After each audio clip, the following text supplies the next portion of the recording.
Hello friends, I am Harun and it's your YouTube channel Harun বায়োজন। আজকে আমরা এই ভিডিওতে আলোচনা করব যে কিভাবে বিভিন্ন ধরনের জীব, এনভায়রনমেন্টের যে সমস্ত অজীবজ উপাদান, অ্যাবায়োটিক ফ্যাক্টরগুলো রয়েছে, যেমন টেম্পারেচার, ওয়াটার, সোয়েল, লাইট ইত্যাদি, কিভাবে তারা নিজেকে অ্যাডাপ্টেশন করে পৃথিবীর টিকে রয়েছে সেগুলো সম্পর্কে আলোচনা করব।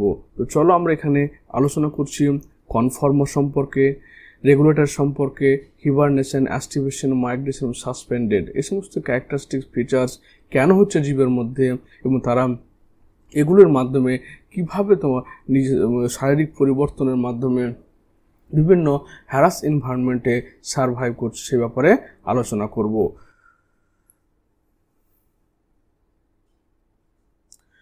তো প্রথমে আমরা আসছি রেসপন্স টু অ্যাবায়োটিক ফ্যাক্টর। বিভিন্ন ধরনের, এটা এনসিইআরটি বইয়ের তোমার লাইন বাই লাইন এক্সপ্লেনেশন, যেটা নিট অ্যাসপিরেন্ট স্টুডেন্টের জন্য খুবই গুরুত্বপূর্ণ একটা ভিডিও। তো এখানে বলছে রেসপন্স টু অ্যাবায়োটিক ফ্যাক্টর, অর্থাৎ বিভিন্ন অজীবজ যে উপাদানগুলো রয়েছে সেই অজীবজ উপাদানগুলোর প্রতি জীবরা কীরকম রেসপন্স দেখাচ্ছে সেটা আমরা এখানে দেখব। বলছে having realised that the abiotic condition of many habitats may vary drastically in time. বলছে অ্যাবায়োটিক কন্ডিশন মানে এই যে এনভায়রনমেন্টের অবস্থা, টেম্পারেচার অবস্থা, লাইট, ওয়াটার, সোয়েল ইত্যাদি যে অবস্থাগুলো সেগুলো মাঝে মধ্যে কী হচ্ছে, খুবই খারাপ থেকে খারাপতর হয়ে ড্রাস্টিক্যালি হচ্ছে সময়ের সঙ্গে সঙ্গে। We now ask how do the organism living in such habitat cope or manage with stressful condition. এই যে হ্যারাস কন্ডিশন, অর্থাৎ এই যে বিভিন্ন সময় তাহলে মরুভূমিতে খুব গরম হয়ে গেল, বা তুন্দ্রা অঞ্চলে খুব ঠান্ডা হয়ে গেল, বা হয়তো কোথাও প্রচুর বৃষ্টিপাত হয়ে গেল। তো এই সমস্ত হ্যারাস কন্ডিশনগুলোতে কীভাবে জীবগুলো সারভাইভ করছে সেই সম্পর্কে আমরা এখানে দেখব। কিন্তু before attempting to answer this question we should perhaps ask first why a highly variable external environment should bother organism after all. তাহলে এই প্রশ্ন উত্তর বিভিন্ন পরিবেশে কিভাবে তোমার অর্গানিজমগুলো অ্যাডাপ্ট হচ্ছে সে ব্যাপারে জানার আগে আমরা জানবো যে সমস্ত যে ভ্যারিয়েবল, অর্থাৎ পরিবর্তনশীল যে বিভিন্ন প্রাকৃতিক অবস্থা সেগুলো কিভাবে তোমার অর্গানিজমদের বিরক্ত করছে বা অর্গানিজমদের সাথে নর্মাল লাইফকে স্ট্রেস বা এফেক্ট করছে। We would expect that during the course of millions of years of their existence, many species would have evolved a relatively constant internal with the body environment that permits all biochemical reaction and physiological functions to proceed with maximal efficiency and thus enhance the overall fitness of the species. বলছে পৃথিবীর সৃষ্টির সময় থেকে কিছু কিছু জীব রয়েছে যারা প্রকৃতির অবস্থা, আবহাওয়া, জলবায়ু, বিভিন্ন অ্যাবায়োটিক ফ্যাক্টরগুলো পরিবর্তন হলেও কিন্তু বডির টেম্পারেচার সর্বদা কী রেখেছে, কনস্ট্যান্ট রেখেছে। বডির ইন্টারনাল কন্ডিশন, ইন্টারনাল যে শারীরবৃত্তীয় যে প্রসেস, বিভিন্ন এনজাইমেটিক প্রসেস সবগুলো কনস্ট্যান্ট রয়েছে। তারা কোনোরকম পরিবর্তন ছাড়াই বডিকে মেনটেন করে। যেমন আমাদের মানুষদের ক্ষেত্রে যেটাকে আমরা বলছি হোমিওস্ট্যাসিস, মানে আমাদের যে কোনো সে আন্টার্কটিকায় যাও আর তুমি এখানে ভারতে থাকো, তোমার বডির টেম্পারেচার 98.4 ডিগ্রি ফারেনহাইটই থাকবে, সেটা বডি মেনটেন করবে সেই জিনিসটাকে। বা তোমার ব্লাডের পিএইচ মাত্রা 7.4ই থাকবে, সেটা ফ্ল্যাকচুয়েট করবে না। এটাকে বলা হয় হোমিওস্ট্যাসিস কন্ডিশন। দিস কনসিস্টেন্সি, এই যে একই রকম থাকা শারীরিক অবস্থা, for example could be in terms of optimal temperature and osmotic concentration of the body fluid. তাহলে এই যে কনসিস্টেন্সি, অর্থাৎ বডির ফিজিওলজিক্যাল এবং ইন্টারনাল অবস্থা একই রকম থাকা, সেটাকে আমরা কি বলছি, সে অপটিমাল টেম্পারেচার, অর্থাৎ আমাদের 98.4 ডিগ্রি ফারেনহাইট। তো আমরা যে কোনো কন্ডিশনে থাকি না কেন আমাদের বডির টেম্পারেচার কিন্তু 98.4ই মেনটেন করবে আমাদের বডি। এবং অসমোটিক কনসেন্ট্রেশন, আমাদের ব্লাডের পিএইচ কত, আমাদের ব্লাডের পিএইচ হচ্ছে তোমার ব্লাড পিএইচ 7.4, ব্লাড পিএইচ লেভেলটা কত, 7.4, আর তোমার বডি টেম্পারেচার হচ্ছে যেমন 98.4 ডিগ্রি ফারেনহাইট। তো এই দুটো জিনিস আমাদের কোনো সময় চেঞ্জ হবে না। অসমোটিক কনসেন্ট্রেশন মানে হচ্ছে বডিতে বিভিন্ন আয়নের যে কনসেন্ট্রেশন, সল্ট কনসেন্ট্রেশন, সেটাকে বলা হচ্ছে, যেটাকে আমরা কেমিক্যালি বলি পিএইচ মাত্রা।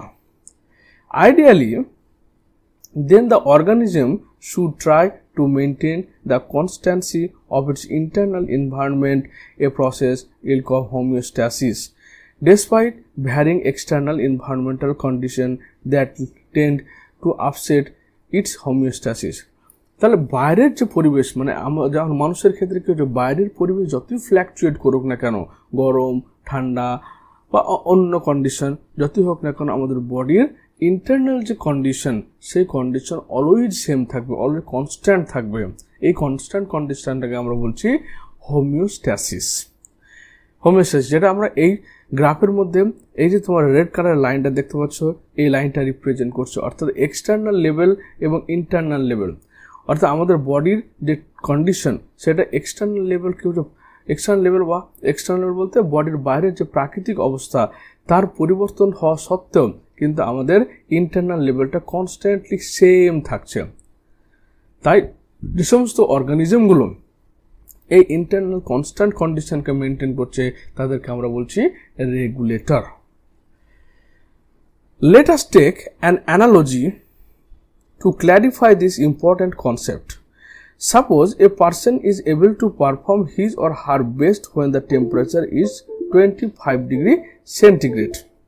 যখন 25 ডিগ্রি সেন্টিগ্রেড থাকছে তখন কি করছে, অর্গানিজম তার সবচেয়ে বেস্ট অ্যাক্টিভিটি দেখাচ্ছে। আমরা দেখতে পাচ্ছি কি বলছে, যখন একজন মানুষ তার বডি মানে এক্সটার্নাল এনভায়রনমেন্টাল টেম্পারেচার যখন 25 ডিগ্রি সেন্টিগ্রেড থাকছে সেই সময় ও সবচেয়ে ভালো পারফরমেন্স দেখাচ্ছে।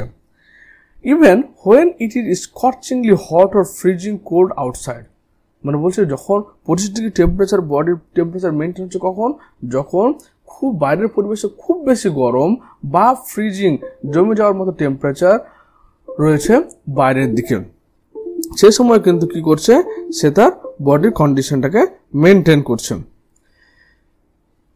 It could be achieved at home, in the car, while traveling, and at workplace by using an air conditioner in summer and heat winter. আবার এই 25 ডিগ্রি টেম্পারেচারটা কীভাবে সে মেনটেন করছে, ধরে নাও যে সে বাড়িতে যখন থাকছে সে সময় মেনটেন করছে, গাড়িতে যখন যাচ্ছে সে সময় আবার তোমার এসি চালিয়ে দিয়ে মেনটেন করছে,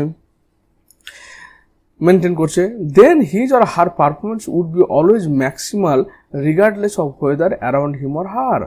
তার কথাটা বললো কি, ধরে নাও একটা মানুষ যে 25 ডিগ্রি সেন্টিগ্রেড টেম্পারেচারে ওর সবচেয়ে বেস্ট পারফরমেন্স বা কাজ করতে পারে। এবার দেখা গেল সে 25 ডিগ্রি টেম্পারেচার কীভাবে মেনটেন করছে, সে বাড়িতে যখন থাকছে তখন সেখানে এসি বা কন্ট্রোল কন্ডিশনে থাকছে, গাড়িতে যখন যাচ্ছে তখন সে এসি ব্যবহার করছে, এভাবে সে মেনটেন করছে এবং তার যে অ্যাক্টিভিটি সেটা অলওয়েজ কি থাকছে, পিক থাকছে, অর্থাৎ তার অ্যাক্টিভিটি সবসময় হাই রেটে থাকছে। Here the persons homeostasis is accomplished not enough physiological but artificial means. তাহলে এই যে বাইরের পরিবেশকে ও কী করছে, অ্যাডজাস্ট করছে কিসে জানা, কৃত্রিমভাবে। মানে সে যখন ধরো বাড়িতে 25 ডিগ্রি টেম্পারেচার আছে, যখন সে বাড়ি থেকে বাইরের দিকে যাচ্ছে গাড়িতে বসছে তখন গাড়িতে দেখালো এসি চালিয়ে দিয়ে সে 25 ডিগ্রি মেনটেন করছে। আবার যখন ধরো না অফিসে যাচ্ছে, অফিসে গিয়েও সে এসি চালিয়ে দিয়ে 25 ডিগ্রি টেম্পারেচার মেনটেন করছে, বলে 25 ডিগ্রিতে ওর অ্যাক্টিভিটি সবচেয়ে হাই থাকছে। How do other living organism কোপ উইথ দ্য সিচুয়েশন? কিন্তু মানুষ ছাড়া অন্যান্য সমস্ত জীব যারা প্রাকৃতিক পরিবেশে ওপেনলি থাকে তারা কিভাবে মেনটেন করবে এই temperature? Let us look at various possibility. এবার দেখা যায় এর কতগুলো পসিবিলিটি আমরা দেখতে পাই, কতগুলো পসিবিলিটি দেখতে পাবো। তাহলে এই ছবিটার মাধ্যমে কি আমরা এই গ্রাফটা কি বুঝলাম?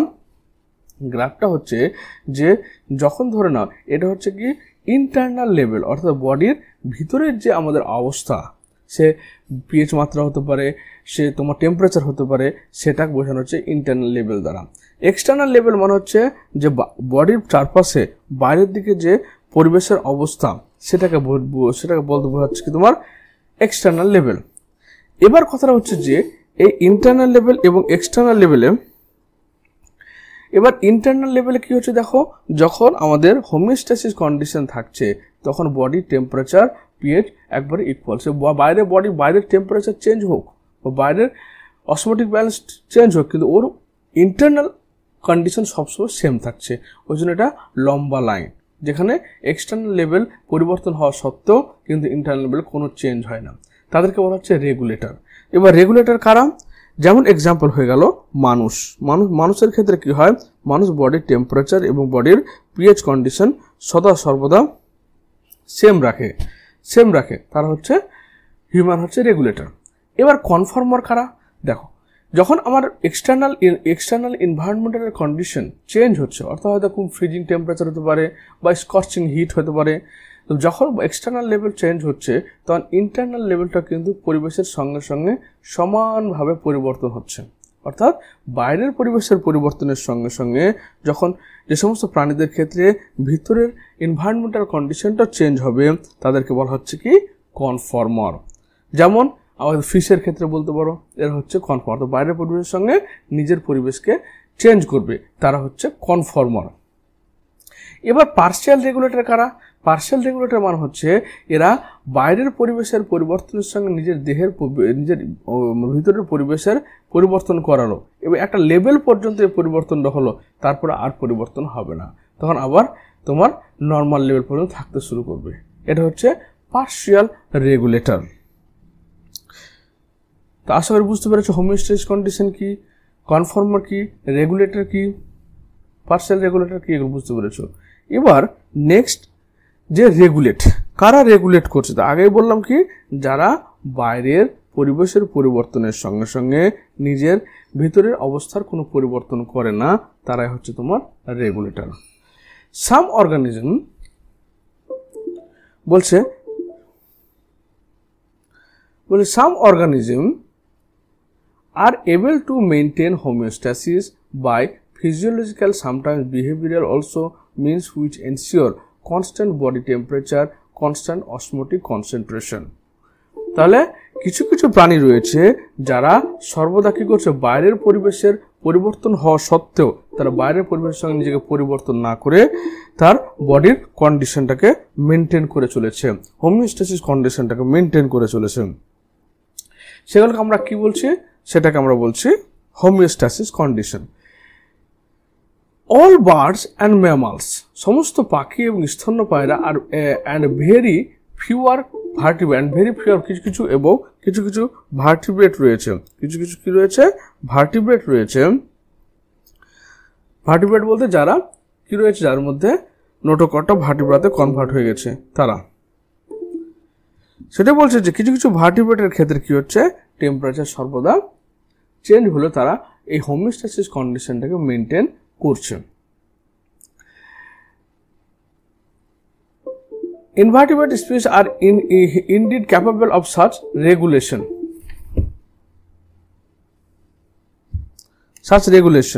এই রেগুলেশন মানে কি, বাইরের এনভায়রনমেন্টের সঙ্গে নিজের অবস্থার যে পরিবর্তন সেটাকে সর্বদা করে চলেছে কে, কিছু কিছু অর্গানিজম, এগুলোকে থার্মো রেগুলেশন বলা হয়। তো বডির টেম্পারেচারকে যখন আমরা মেনটেন করব তখন সেটাকে বলা হচ্ছে থার্মো রেগুলেশন।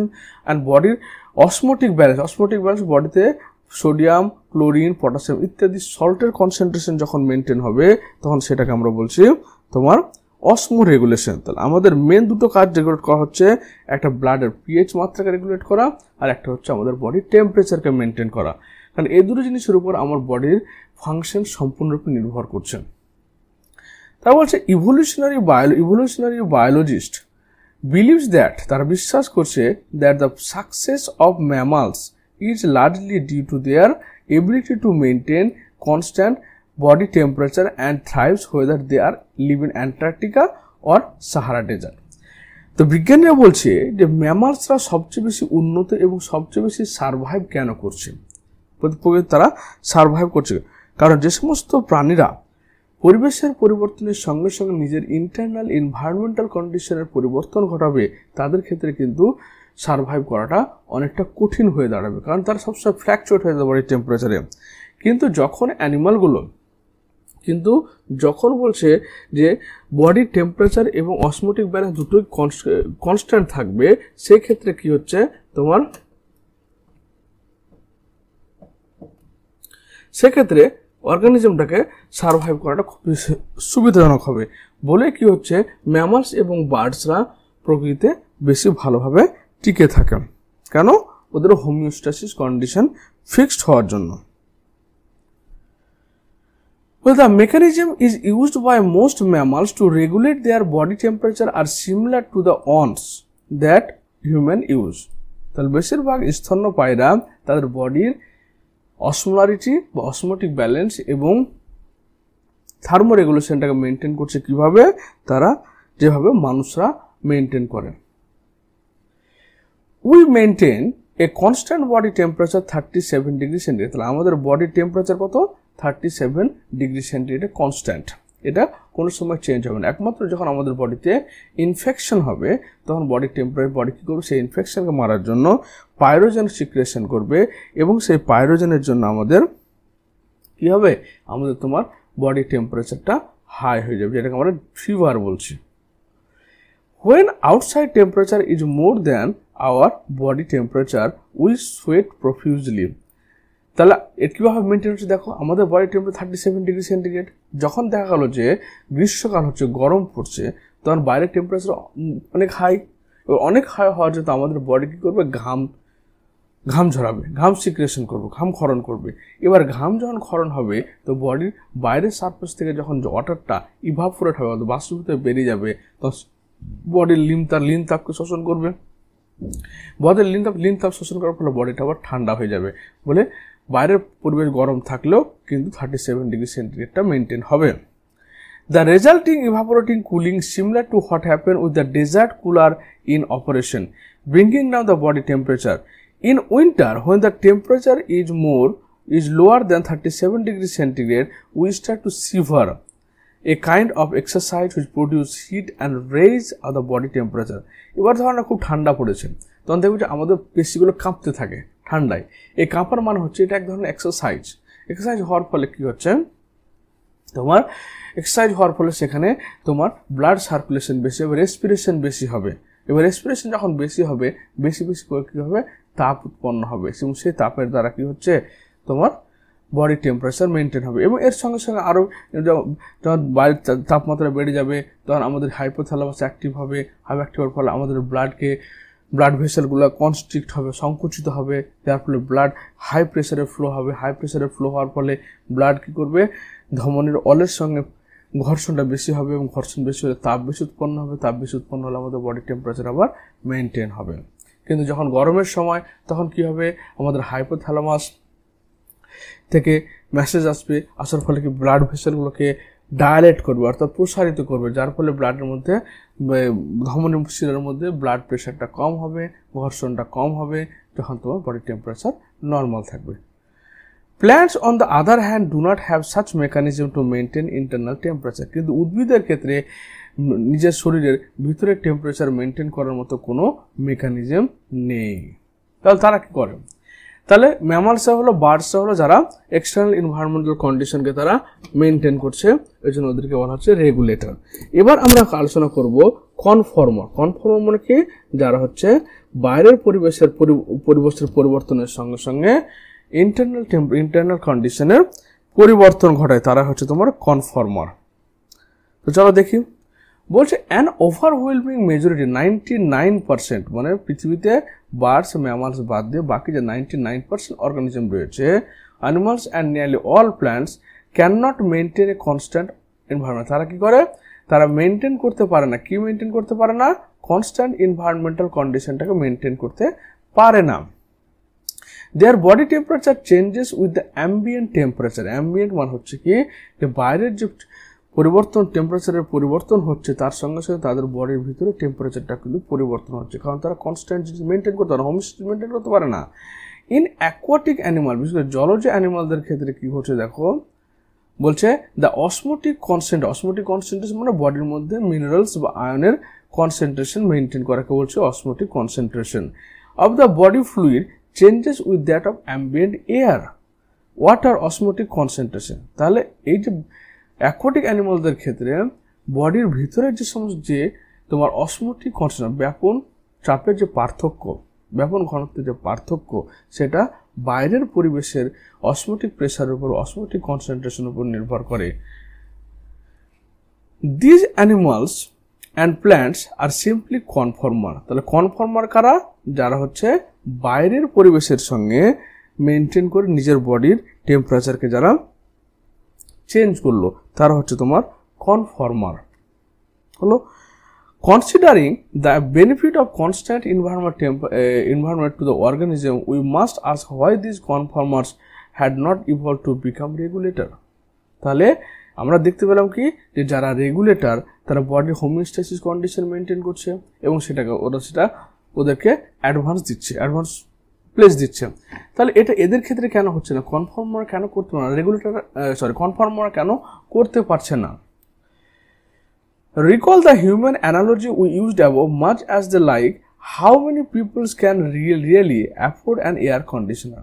কারণ এই সমস্ত অর্গানিজম যারা তোমার মানুষ ছাড়া অন্য অর্গানিজমগুলো রয়েছে তারা কিন্তু সে কনস্ট্যান্ট এনভায়রনমেন্টাল কন্ডিশনটাকে মেনটেন করার জন্য বাইরে এয়ার কুলার বা এয়ার কন্ডিশনার ইউজ করতে পারে না। Many simply sweat it out and raising themselves to sub-optimal performance in the hot summer month. তাহলে তারা বেশিরভাগ কী করে? ধরো যে সমস্ত মানুষগুলো এয়ার কন্ডিশনার মেনটেন করে তারা কী করে? বেশি করে ঘাম ঝরায় এবং ঘামটা যখন শরীর ত্বক থেকে তোমার বাষ্পীভূত হবে, তখন বাষ্পীভূত হওয়ার সময় ওরা লিন তাপকে শোষণ করবে এবং লিন তাপকে শোষণ করার সঙ্গে সঙ্গে কী হবে? ওদের বলে বডিটা ঠান্ডা হয়ে যাবে, যেটাকে আমরা থার্মো রেগুলেশন বলছি।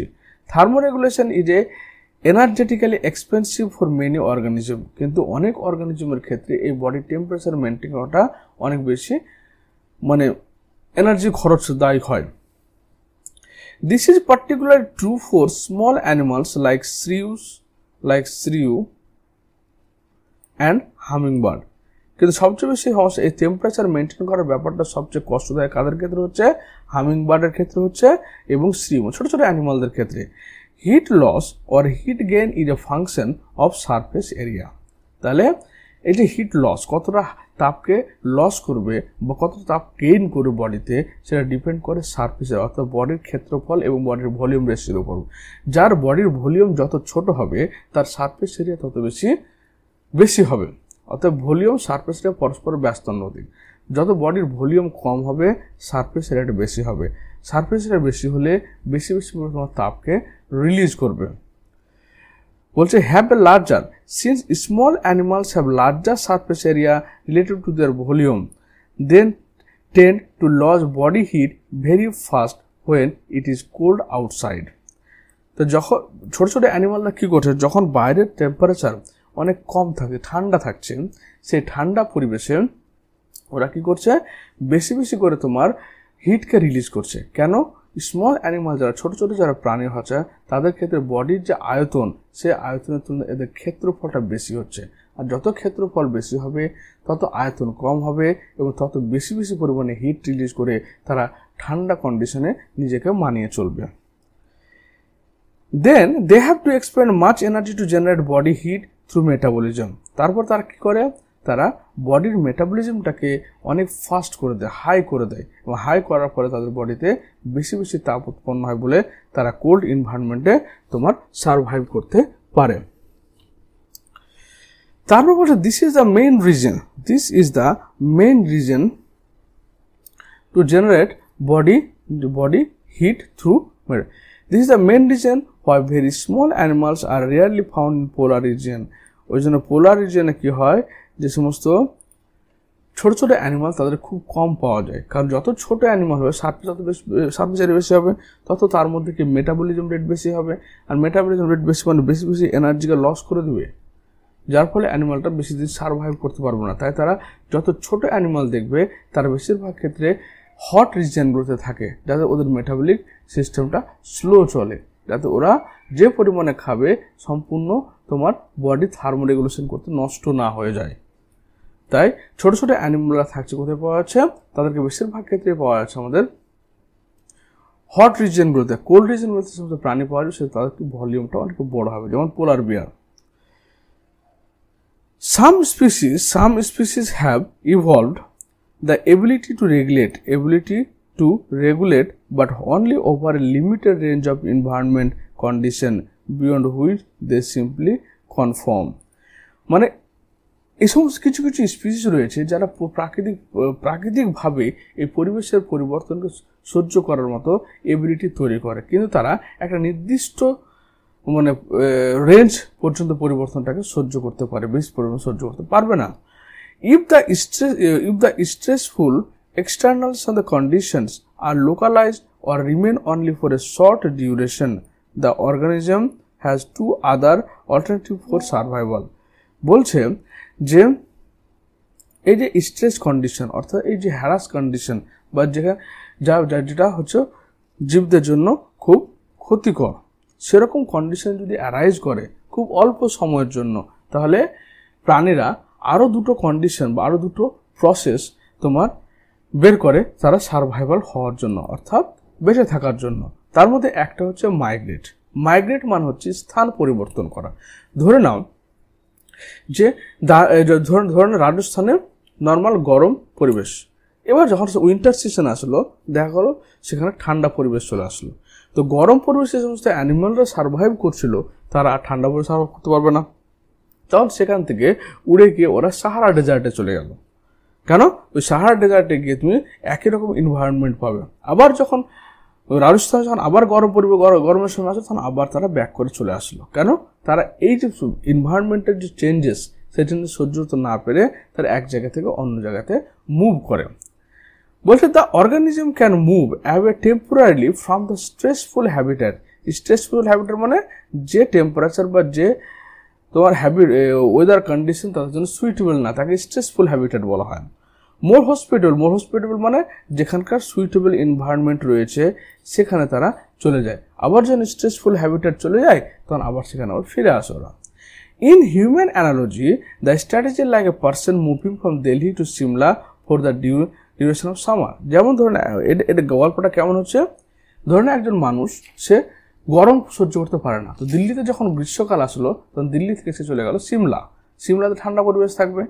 আবার যখন দিল্লিতে ঠান্ডা পরিবেশ আসলো সিমলাতে ঠান্ডা আরও বেড়ে গেল, মানে ওখানে স্ট্রেসফুল কন্ডিশন তৈরি হলো, সে সিমলা থেকে আবার দিল্লিতে ফিরে চলে আসলো।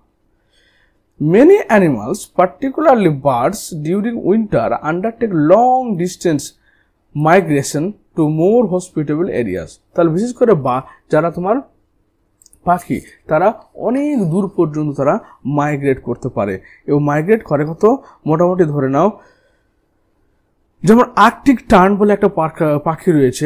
আর্কটিক টার্ন পাখিটা তোমার হচ্ছে 22,000 কিলোমিটার পর্যন্ত তার এক জায়গা থেকে অন্য জায়গায় উড়ে যায়।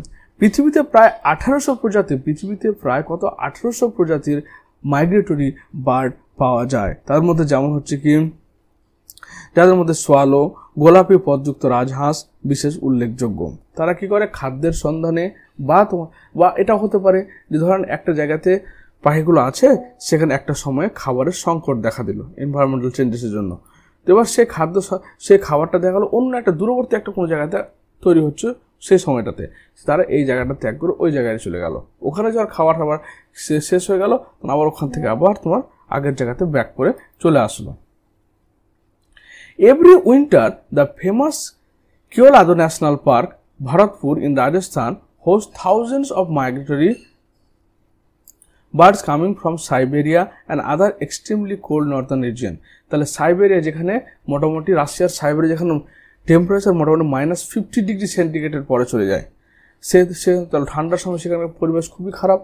তো সেই পরিবেশ থেকে কীভাবে পাখিগুলো রাজস্থানের ভরতপুর কেওলাদো ন্যাশনাল পার্কে চলে আসে, কারণ সেই সময় উইন্টার সিজনে কী হয় সেখানকার টেম্পারেচার সুইটেবল থাকে বলে সে সাইবেরিয়াতে সার্ভাইভ করতে না পেরে কেওলাদো ন্যাশনাল পার্কে চলে আসে। আবার যখন তোমার সাইবেরিয়াতে সামার সেশন আসে তখন সেখানে আবার ফিরে যায়। এটা হচ্ছে মাইগ্রেশন। তো মাইগ্রেশনটা হয় কিছুর জন্য, সার্ভাইভের জন্য। এবার সাসপেন্ডেড মানে হচ্ছে দেখো কি বলছে, in bacteria, fungi and lower plants various kinds of thick world spores are formed which help them to survive unfavorable condition. These germinate on availability of suitable environmental condition. ধরে নাও যে একটা ব্যাকটেরিয়া হোক বা ছত্রাক হোক তাদের ক্ষেত্রে কি হয়, তারা এক ধরনের রেণু তৈরি করে, এবং শুধু রেণুটা তৈরি করে না, রেণুর চারিদিকে তোমার একটা থিক ওয়াল, যখন আনফেভারেবল কন্ডিশন তৈরি হবে আর সেই আনফেভারেবল কন্ডিশনে সেই রেণুর চারিদিকে একটা থিক ওয়াল তৈরি করবে, যেটাকে আমরা বলি সিস্ট। এবং সেই সিস্ট তৈরি করার উদ্দেশ্য হচ্ছে কি, যাতে সে অর্গানিজমটা সেখানে মানে সেই রেণুটা যাতে শুকিয়ে না যায়, ডেসিকেশন না হয়ে যায়, বা কোনো সময় তারা কি করবে, এই সিস্ট তৈরি করবে যার ফলে তার মধ্যে এনজাইম ডিগ্রেডেশন না ঘটে রেণুটার। আবার যখন প্রতিকূল পরিবেশ আসবে সেই সিস্টটা ভেঙে যাবে, সিস্ট মানে বাইরের ঠিক কভারিংটা ভেঙে যাবে এবং সেটা জার্মিনেশন করে নতুন জীব তৈরি করবে।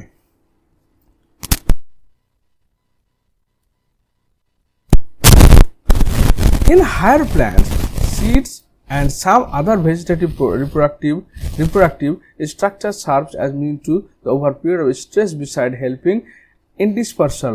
They germinate to form a new plant under favorable moisture and temperature condition. তুমি দেখতে পাচ্ছ যে প্রত্যেকটা ফসল বছরে একটা নির্দিষ্ট ঋতুতে হয়, অন্য ঋতুতে হয় না। কেন হয় না? কারণ ওর যখন সুইটেবল সিজন থাকে, অর্থাৎ যখন একটা বীজের সুইটেবল সিজন থাকে, মানে ওখানে ওর ময়েশ্চার, টেম্পারেচার সব কিছু ঠিকঠাক থাকবে। ধরুন একটা সামার সেশনে একটা গাছ হচ্ছে, তো সামার সেশনে সিডটা জার্মিনেট করবে, কিন্তু উইন্টার সেশনে করবে না। কারণ উইন্টার সেশনে কি তার জার্মিনেশন বা অঙ্কুরোদ্গম হওয়ার জন্য যে ময়েশ্চার এবং তাপমাত্রা লাগছে সেটা থাকবে না, বলে হবে না। তারও বলছে they do so by reducing metabolic activity and অঙ্গটি ডরম্যান্সি। তাহলে কী হয়, উইন্টার সেশনে সেই সিডটা জার্মিনেট না করে তাহলে কী হবে, সেটা ডরম্যান্ট কন্ডিশনে থাকবে, সুপ্ত অবস্থায় থাকবে। সুপ্ত অবস্থা মানে কি, যে সময় জীবটা তার মেটাবলিক অ্যাক্টিভিটি বা শ্বসন প্রক্রিয়াটা ধীরে করে দেবে। তো যেটাকে আমরা ডায়াপজ বলছি। ডায়াপজ মানে যখন কোনো অর্গানিজম তার শ্বসন প্রক্রিয়া মানে তো মেটাবলিক প্রক্রিয়াটা স্টপ করে দিবে বা একদম স্লো করে দিবে, যার ফলে কি সে অনেকদিন পর্যন্ত না খেয়ে বা না খাবার নিয়ে সার্ভাইভ করতে পারবে। তো অ্যানিমালদের ক্ষেত্রে সে একই ঘটনা ঘটছে। যদি অ্যানিমাল যেমন পাখিরা মাইগ্রেট করে এক জায়গা থেকে অন্য চলে গেল, অনেক ফিশ আছে যারা ব্লু হোয়েল টাইপের ফিশ, শার্ক, এরা কি এক জায়গা থেকে অন্য জায়গায় মাইগ্রেট করলো, কিন্তু যে সমস্ত অর্গানিজম মাইগ্রেট করতে পারে না, ধরো একটা ফ্রগের কথা ভাবো, সে ফ্রগ তো এক জায়গা থেকে অন্য যেতে পারবে না, তখন সে কী করে, তখন সে অন্য একটা পদ্ধতি নেয়, সেটা হচ্ছে কি সেই স্ট্রেস থেকে দূর হওয়ার জন্য the familiar case of bear going into hibernation. তাহলে হিবারনেশন মানে কি, যখন তোমার আন্টার্কটিকায় ধরো না প্রচুর শীত, ঠান্ডা উইন্টার সিজন চলে আসছে, তখন একদম ফ্রিজিং টেম্পারেচার অনেক নিচে চলে যাচ্ছে টেম্পারেচার, সে সময় সার্ভাইভ করা সম্ভব হবে না। ওই জন্য তারা কী করে, ওই সময় কোনো গর্তের ভিতরে ঢুকে গিয়ে তারা শীত ঘুম দিয়ে দেয়, যেটাকে আমরা হিবারনেশন বলছি।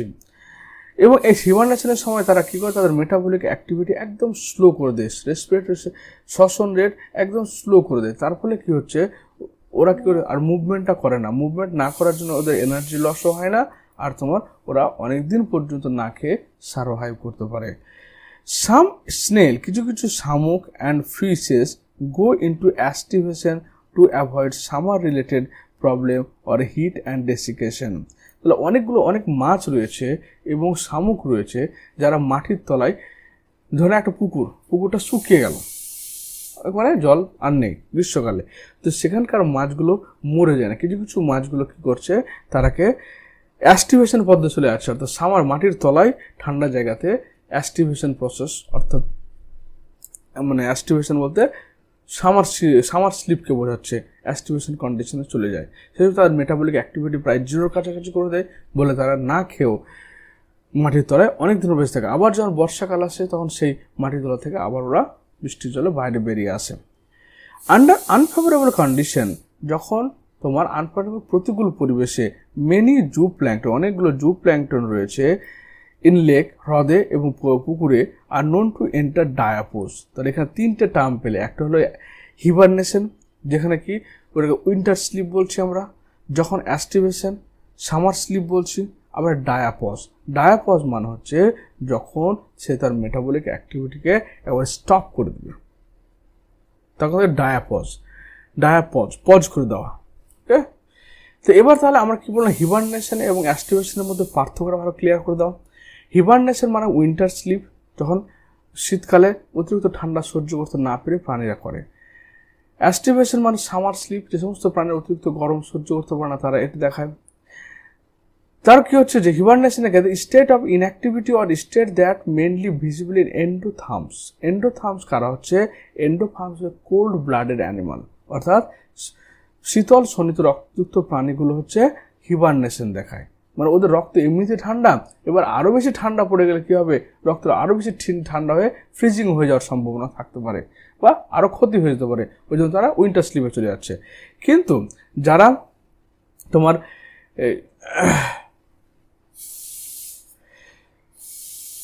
তাহলে ওয়ার্ম অ্যান্ড কোল্ড ব্লাডেড অ্যানিমালের মধ্যে কি হচ্ছে, উইন্টার স্লিপ দেখাচ্ছে। রোডেন্ট, বার্ডস, ইনসেক্ট, ম্যামাল এরা হচ্ছে তোমার ওয়ার্ম ব্লাডেড অ্যানিমাল যারা উইন্টার স্লিপ দেখায়। কিন্তু অ্যাস্টিভেশন কারা দেখাবে, যারা warm blooded animal normally. Cold blooded animal example include snails, earthworms, frogs etcetera. The main motive of hibernation is the conservation of energy and regulation of body temperature. কারণ শীতকালে কি হচ্ছে, প্রচুর ঠান্ডায় তারা নিজেকে মেনটেন করতে পারে না, তাই তারা কি হয় তোমার হিবারনেশনে চলে যায়, যার ফলে বডির এনার্জিও কনজারভেশন হয় এবং বডির টেম্পারেচারও মেনটেন হয়। আর সামার স্লিপে যাওয়া হচ্ছে যে to protect themselves from hot and dry climate, যেহেতু গ্রীষ্মকালে প্রচুর সানলাইট, তাই সব কিছু শুকিয়ে যাওয়ার জন্য তারা হট এবং ড্রাই কন্ডিশন থেকে বাঁচানোর জন্য এটা করে। তাহলে হিবারনেশনের উইন্টার স্লিপটা কত হয়, last from week to month, অর্থাৎ মাস থেকে কয়েক মাস, সপ্তাহ থেকে কয়েক মাস পর্যন্ত তারা উইন্টার স্লিপে থাকতে পারে। কিন্তু সামার স্লিপটা খুব অল্প সময়ের জন্য হয়।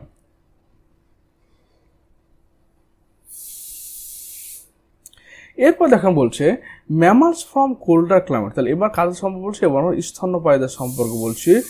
ফ্রম কোল্ডার ক্লাইমেট মানে ঠান্ডা রিজিয়ন থেকে generally have shorter ear and limbs minimise to heat loss. তাহলে আমাদের যে সমস্ত স্তন্যপায়ী প্রাণীরা কোল্ডার রিজিয়নে বসবাস করে তাদের দেহের আকারটা বড় হলেও কিন্তু তাদের যে সেন্সরি অর্গানগুলো রয়েছে যেমন কান, অঙ্গ প্রত্যঙ্গ, সেগুলো কিন্তু আকারে ছোট হয়। কেন ছোট হয়, যাতে হিটটা লস মানে মিনিমাইজ হিট লস করার জন্য। এটা অ্যালেন বলেছে, অ্যাকর্ডিং টু অ্যালেন যে সমস্ত প্রাণীরা তোমার কোথায় কোল্ডার ক্লাইমেটে বসবাস করবে তাদের দেহের সাইজ বড় হলে কিন্তু তাদের কানগুলো সেন্সরি অর্গান, যেমন ধরো না আমাদের সারা শরীরে সোয়েটার পরে নিলেও কিন্তু কান যদি না থাকে ঠান্ডা মিটবে না, সেরকম কানটা হচ্ছে সেন্সরি অর্গান, তো সেসব সেন্সরি অর্গানগুলো ছোট হয়। In the polar bear, polar aquatic animals like seal have a thick layer of fat, যেটা ব্লাবার বলছি, below their skin that act insulator and reduce loss of body heat. তাহলে যত তুমি ঠান্ডার দেশে যাবে তত স্কিনের তলায় যে একটা ফ্যাটের লেয়ার থাকে সেটা তত বেশি মোটা হবে। কেন, এই ফ্যাটের লেয়ারটা আমাদের বডির টেম্পারেচারকে মেনটেন করে বলে কে ইনসুলেটার বলা হয়ে থাকে। যত গরমের দিকে আসবে স্কিনের তলের সেই লেয়ারটা পাতলা হবে। Some organism pose adaptation like physiological which allow them to respond quickly to stable condition. মানে কিছু প্রাণী পাওয়া যায় যাদের কি তার ফিজিওলজিক্যাল কন্ডিশনটা এমন যার বাইরের যে কোনো স্ট্রেসফুল কন্ডিশনে খুব তাড়াতাড়ি রেসপন্স দেখায়। If you had ever been to any high altitude, তুমি যে কোনো সময় যদি কোনো উঁচু প্লেসে যাও যেখানকার উচ্চ 3500 মিটারের উপরে, যেমন Rohtang pass near Manali, Leh, you must have experience what is call altitude sickness. Altitude sickness মানে হচ্ছে যত আমরা মাটি থেকে উপরের দিকে থাকবো তত কী হবে, বায়ুর চাপ কম থাকবে। এবার বায়ুর চাপ কম থাকলে অক্সিজেনের পরিমাণটা কম হবে, অক্সিজেনের পরিমাণ কম হলে আমরা শ্বাসের মাধ্যমে কম অক্সিজেন নিতে পারবো। এবার কম অক্সিজেন যখন নিব তখন আমার পেশিগুলোতে বেশি অক্সিজেন পৌঁছাতে পারবে না, যার ফলে এখানে প্রচুর ল্যাকটিক অ্যাসিড তৈরি হবে, বলে আমাদের শরীরটা উইক হয়ে পড়বে, ক্লান্ত হয়ে পড়বে এবং হার্ট বিটটা বেড়ে যাবে। This is because the low atmospheric pressure and high altitude, the body does not get enough oxygen. But gradually you get acclimatized and stop experiencing altitude sickness. কিন্তু তুমি যদি পাহাড়ি এলাকায় যদি কন্টিনিউ থাকা শুরু করো তাহলে তোমার দেখতে হবে কিছুদিন পরে তোমার বডি কিন্তু আর অল্টিটিউড সিকনেস দেখাচ্ছে না। How did your body solve the problem? কীভাবে তোমার বডি এই প্রবলেমটা সলভ করলো? The body compensate low oxygen availability by increasing red blood cell production, decreasing the binding affinity of hemoglobin by increasing breathing rate.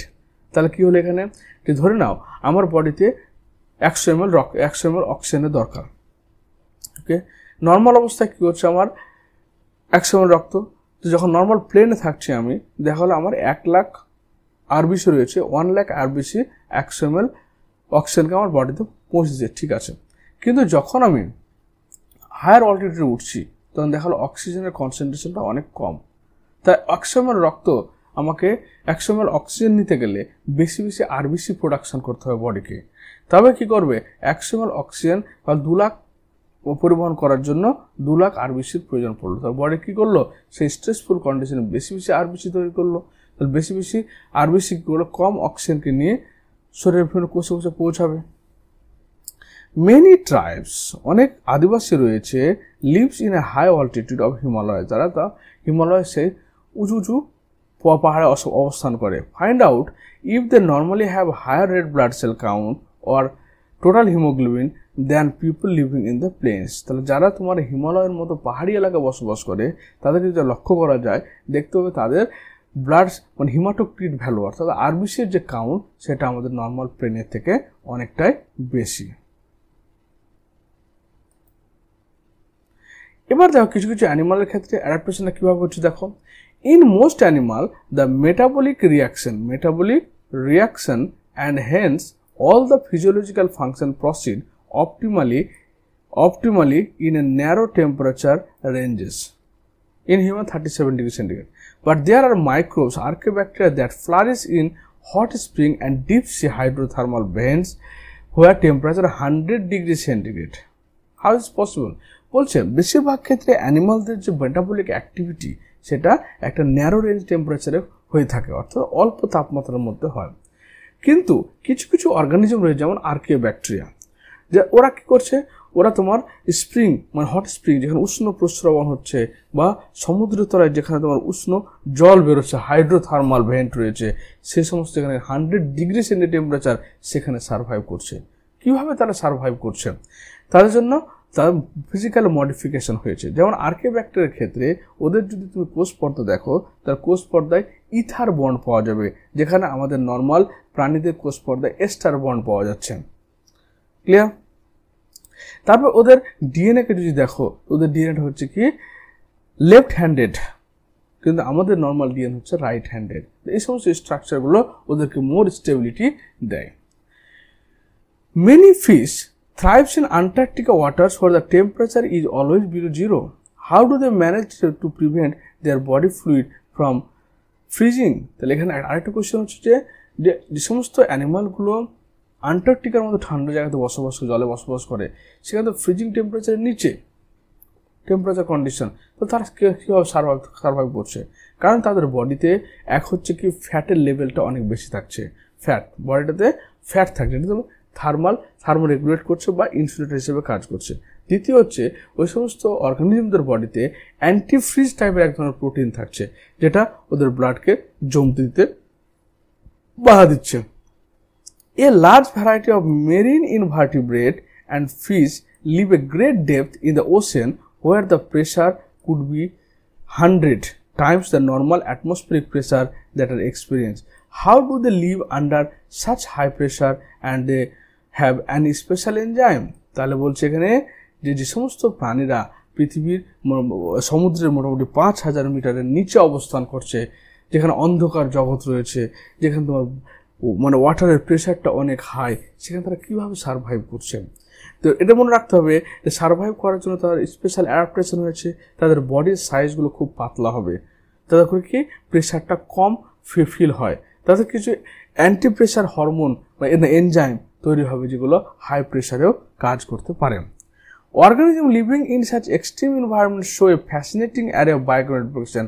সে সমস্ত organism যারা তোমার এরকম stressful কন্ডিশনে বসবাস করছে, তারা কি দেখাচ্ছে, বিভিন্ন ধরনের বায়োকেমিক্যাল অর্থাৎ শরীরের এনজাইমের মডিফিকেশন দেখাচ্ছে বা অন্য কোনো তোমার মেটাবলিক যে রিয়াকশনগুলো সেগুলো পার্থক্য দেখায়। বলে সাম অর্গানিজম শো বিহেভিয়ারাল রেসপন্সেস, কিছু কিছু অর্গানিজম রয়েছে যারা তাদের দৈনিক যে জীবনযাত্রার যে রীতিনীতি সেগুলোর পরিবর্তন করে। কেন? ওই সেখানকার এনভায়রনমেন্টের সঙ্গে অ্যাডজাস্ট করার জন্য। ডেজার্ট লিজার্ড, এই যে দেখতে পাচ্ছ যে এটা তোমার ডেজার্টের একটা lizard. Lack physiological ability that mammals have to deal with the high temperature of the habitat but manage to keep their body temperature fairly constant by behavioural means. তাহলে এই যে তোমার লিজার্ডটা রয়েছে, নর্মালি আমরা কি বডি টেম্পারেচার মেনটেন করার জন্য ঘাম ক্ষরণ হয়, ঘাম থেকে লিন তাপটা শোষণ করে, ঘামের জলটা বাষ্পীভূত হয়, বডি ঠান্ডা হয়। কিন্তু এই লিজার্ডের ক্ষেত্রে তখন কি সেরকম কোনো ঘটনা ঘটাতে পারে না। তবে তারা কিভাবে এখানে সার্ভাইভ করবে, তখন তারা কি করছে, নিজের বিহেভিয়ারাল চেঞ্জ অর্থাৎ তাদের ক্যারেক্টারিস্টিক চারিত্রিক যে পরিবর্তন নিয়ে আসছে। They bask in the sun and absorb heat when their body temperature drop below the comfort zone. যখন রাতের বেলা ওদের টেম্পারেচারটাকে যখন মানে কমফোর্ট জোনের নিচে নেমে যাচ্ছে, নর্মাল টেম্পারেচার নিচে নেমে যাচ্ছে, তখন ওরা সানলাইটে চলে আসছে এবং সানলাইটে আসার পর সে আর কি সানলাইটকে অ্যাবজর্ব করছে। But move into shade when ambient temperature starts increasing. কিন্তু যখন সেই কমা তাপমাত্রা যখন বাড়তে শুরু করছে, তখন সঙ্গে সঙ্গে তারা কী করছে, সে রৌদ্র থেকে দূরে গিয়ে ছায়াতে অবস্থান করছে। Some species are capable of burrowing into the soil to hide the escape from the above ground heat. এদের মধ্যে আবার কিছু কিছু অর্গানিজম রয়েছে যারা তোমার কী করছে, এই হিট থেকে বাঁচার জন্য তারা মাটির তলায়, বালির তলায় অল্প গর্ত করছে এবং সেই গর্তে ঢুকে থাকছে। কারণ বালির উপরের যে তাপমাত্রা, আর কিছু গর্তে গেলে বালির তাপমাত্রা একদম পুরো অপোজিট, মানে ওর কোল্ড এনভায়রনমেন্ট রয়েছে, সেই মাটির তলায় দিনের বেলা তারা গর্ত করে ঢুকে থাকছে। তো এইভাবে বিভিন্ন অ্যানিমালগুলো তো বিভিন্ন এনভায়রনমেন্টে নিজেদের সারভাইভ করাচ্ছে। আশা করি তোমাদের ভিডিওটি ভালো লাগলো এবং ভিডিওটি বুঝতে পারলে। তো কোনো অসুবিধা হলে অবশ্যই কমেন্ট বক্সে কমেন্ট করো, বন্ধুদের মধ্যে ভিডিওটি শেয়ার করে দিও। দেখার জন্য ধন্যবাদ, থ্যাংক ইউ।